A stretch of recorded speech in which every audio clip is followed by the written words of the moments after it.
बता देना चाहता हूँ तमाम हॉस्पिटल को, यदि मेरा पेशेंट डेथ कर गया तो बिल नहीं लीजिएगा आप लोग।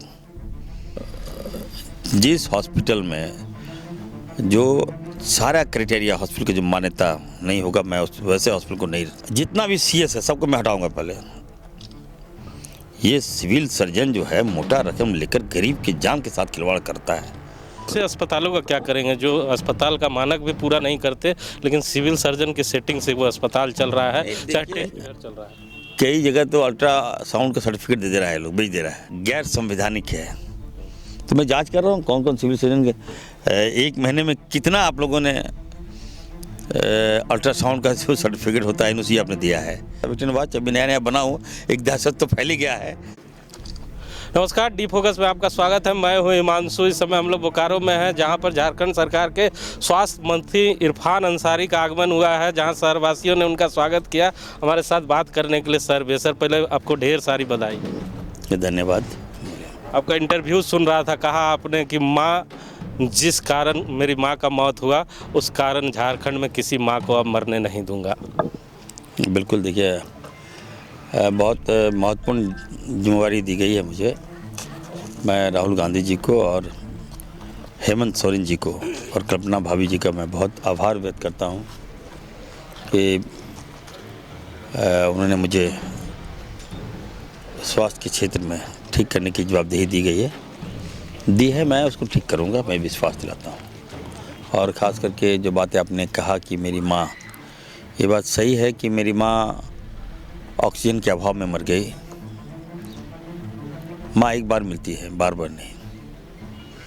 माँ का जाना मेरे लिए बहुत बड़ा लॉस था,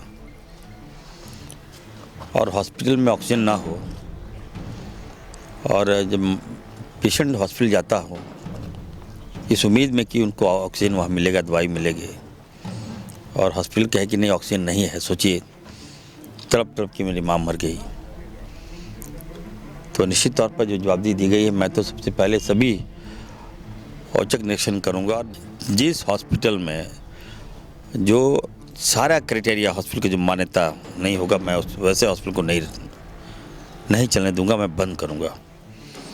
और आज से ही आपके चैनल के माध्यम से मैं बता देना चाहता हूं, जो पेशेंट मेरा मर गया उससे कोई बिलिंग नहीं लेगा। तो ये प्राइवेट सेक्टर की सर? प्राइवेट सेक्टर, हाँ। आप पहले साइन करवा लीजिए। मेरा पेशेंट जाता है हॉस्पिटल में इस उम्मीद से कि मेरा पेशेंट ठीक हो जाए, और प्राइवेट हॉस्पिटल क्या करता है, पेशेंट मर जाता है फिर भी रखता है कि जिंदा, और एक दिन 2 दिन मतलब देखता है, पार्टी देखता है कैसा है। गरीब आदमी बोलने वाला नहीं है तो उससे 2 दिन का चार्ज कर देता है। तो ये तो मैं नहीं चलने दूंगा। मैं बता देना चाहता हूँ तमाम हॉस्पिटल को, यदि मेरा पेशेंट डेथ कर गया तो बिल नहीं लीजिएगा आप लोग, क्योंकि 20% हम लोग देते हैं बीपीएल को। जो प्रावधान है, जब हम हॉस्पिटल को मान्यता देते हैं तो असाइनमेंट हम कराते हैं, उसके तहत आपको माफ़ी देना होगा। नहीं दीजिएगा, बंद कर दिए हॉस्पिटल आप। मैं सरकारी हॉस्पिटल को इतना अच्छा करूँगा कि प्राइवेट हॉस्पिटल में लोग जाना भूल जाएंगे। हमारे पास इंफ्रास्ट्रक्चर है, हमारे पास मैन पावर है, हमारे पास डॉक्टर है, फिर लोग प्राइवेट हॉस्पिटल में जाकर पैसा देंगे क्या? अगर प्राइवेट हॉस्पिटल है ठीक, अच्छा है, लेकिन आप खून गरीब का चूसेगा, मैं बर्दाश्त नहीं करूँगा। मैं पीड़ा सहकर मैं मंत्री बना हूँ, और लोगों का दर्द मैं समझता हूँ। तो आज अब आवश्यकता है कि हेल्थ जो है बेहतर हो, राज्य का हेल्थ बेहतर हो, हमारे झारखंड का हेल्थ डिपार्टमेंट बेहतर हो। इस उम्मीद से हमको खास करके हेमंत सोरेन जी को मैं स्पेशली थैंक्स देता हूँ। हमारे बड़े भाई, कुछ लोग तो मुझे नीचा दिखाने का काम किया। मैं तो अभी चलिए बातें आएंगी, मैं मीडिया में नहीं बोलूँगा। मैं थोड़ा सा डिप्रेशन में हूँ, और धीरे धीरे ठीक होऊंगा, और सबको ठीक भी करूँगा, चिंता मत कीजिए। सर, कहा जाता है कि जो सरकारी अस्पताल रहता है वहाँ पे जो डॉक्टर होते हैं, वहाँ जो इलाज कराने मरीज जाते हैं, उन्हें वो सलाह दिया करते हैं कि प्राइवेट अस्पताल में, अमूमन उस अस्पताल में है जहाँ हम बैठते हैं।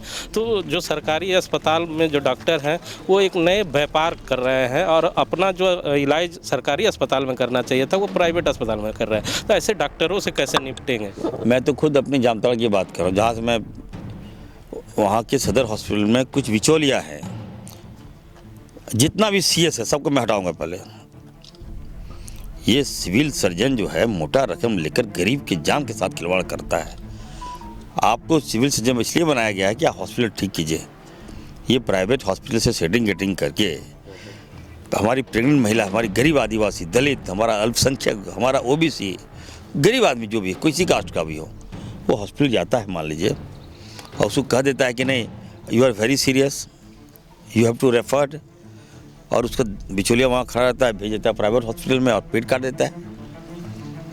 और पता है कि 30,000, 40,000, 70,000 कहाँ से देगा गरीब आदमी।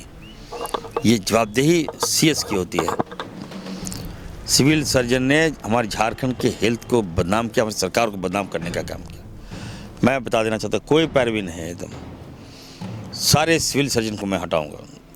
जो काम करेंगे मैं वार्ता करूंगा, जो झारखंड के हित में होगा, या कोई पार्टी पॉलिटिक्स नहीं, गरीब के जो हित में होगा मैं वार्ता करूंगा। अगर वो ठीक ठाक होंगे तो उनको मैं पोस्टिंग तो वैसे अस्पतालों का क्या करेंगे जो अस्पताल का मानक भी पूरा नहीं करते, लेकिन सिविल सर्जन की सेटिंग से वो अस्पताल चल रहा है, चाहे टेस्ट फेयर चल रहा है। कई जगह तो अल्ट्रासाउंड का सर्टिफिकेट दे रहा है, लोग बेच दे रहा है, जो गैर संवैधानिक है। तो मैं जांच कर रहा हूँ कौन कौन सिविल सर्जन के एक महीने में कितना आप लोगों ने अल्ट्रासाउंड का जो सर्टिफिकेट होता है एनओसी आपने दिया है। तो मैं जांच कर रहा हूँ, सारी बातें आएगी। अभी थोड़ा वेट एंड वॉच, अभी नया नया बना हूँ, एक दहशत तो फैली गया है। तो चलिए मैं ठीक करूँगा इसको। चलिए औचक निरसन चलेगा मंत्री का, बिल्कुल चलेगा, किसी भी जिले में चलेगा, कभी भी चलेगा। देखिए बेहतर है कि मैं चाहता हूँ झारखंड की तमाम जनता को ये उम्मीद है कि इरफान अंसारी हेल्थ मिनिस्टर बनेगा तो स्वास्थ्य व्यवस्था ठीक कर देगा। तो आपने देखा ग्रामीण विकास मंत्री था, 4 महीनों में मैंने इतना अच्छा काम किया कि लोग आज भी याद करते हैं। तो अब मेरी डिपार्टमेंट चलिए हमारा चेंज हुआ है, तो लोगों का एक्सपेक्टेशन है कि मैं स्वास्थ्य जो है इसको ठीक करूं, स्वास्थ्य की व्यवस्था ठीक करूं। लोगों को एक हेल्थ की गारंटी, स्वास्थ्य की गारंटी होनी चाहिए, तो मैं उसको दिलाने का काम करूंगा। तो सुना ना आपने, मैं अभी आया हूं बहन के यहाँ, मैं बोकारो नहीं आया हूं। अगर मैं यहाँ आता तो सारे कार्यकर्ताओं को बताता। मैं आया हूं अपनी बहन के लिए। बहन तो मुझे कुछ स्किन में कुछ प्रॉब्लम है, तो बहन बताई कि आप आइए मैं दवाई दूंगा। तो मैं अपनी बहन के आया हूँ। मैं अगले बार आऊँगा तो मैं तमाम कार्यकर्ताओं को बुलाऊँगा, उनकी एक एक बात को सुनूंगा। यदि कोई प्रॉब्लम है ऑन द स्पॉट सब बात करूंगा, क्योंकि पहली विजिट है मेरा एज ए मंत्री। कार्यकर्ता को लोग लगेगा कि नहीं इरफान साहब बोले नहीं हमको। तो चलिए मैं कार्यकर्ताओं को कहूँगा एकदम एक एक कार्यकर्ता इरफान अंसारी है, चाहे बड़ा कार्यकर्ता हो या छोटा कार्यकर्ता हो। आप लोग अपने भय से व्यवस्था को सुधारिए, मैं आपका बैकअप बनूंगा। धन्यवाद। तो सुना ना आपने, ये स्वास्थ्य मंत्री हैं, इन्होंने जो धमाकेदार ऐलान किया है, जिसके लिए ये जाने जाते हैं। कहा जाता है कि इरफान अंसारी फायर ब्रांड नेता हैं, और इन्होंने एक धमाकेदार ऐलान कर झारखंड में खलबली जरूर मचा दी है। और झारखंड के लोगों के लिए एक बड़ी खुशखबरी और राहत भरी खबर आई है कि स्वास्थ्य मंत्री ने ऐलान कर दिया है कि अगर आपका मरीज किसी अस्पताल में उसकी मृत्यु हो जाती है तो पूरा बिल माफ़ कर दिया जाएगा।